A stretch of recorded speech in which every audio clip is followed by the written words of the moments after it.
সার্বভৌমত্ব জড়িয়ে রয়েছে। এই বন্দরে আমাদের বাংলাদেশের সবচেয়ে গুরুত্বপূর্ণ সম্পদ, অর্থনৈতিক লাইফ লাইন, যে বন্দরে এদেশের লক্ষ লক্ষ শ্রমিক তাদের জীবন জীবিকা নির্বাহ করে এবং এই বন্দর থেকে প্রতি বছর হাজার হাজার কোটি টাকা রাজস্ব আয় হয়।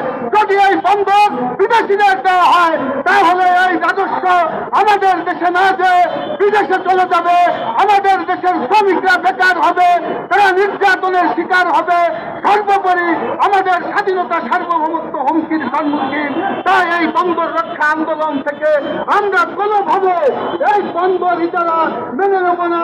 প্রয়োজনে এই বন্দর রক্ষা আন্দোলন সমাজের অন্য অন্য অংশকে, সকল পেশাজীবী সংগঠন, রাজনৈতিক সংগঠনকে সাথে নিয়ে ঐক্যবদ্ধ লড়াই সংগ্রাম করে প্রয়োজনে আমরা ঢাকা থেকে ওই বন্দর অভিমুখে আমরা সংবাদ করব, হরতাল করব, অবরোধ করব। সারা বাংলাদেশকে আমরা সাথে নিয়ে আমরা আমাদের দাবি আদায় করব। সংগ্রামী বন্ধুরা, আগামী দিনের সেই লড়াই সংগ্রামে আন্দোলনে, বন্দর রক্ষা আন্দোলনের সাথে আপনারা থাকবেন, সেই আশাবাদ ব্যক্ত করে আমি আমার বক্তব্য শেষ করছি। সবাইকে ধন্যবাদ। এখানে আমরা দেখতে পাচ্ছি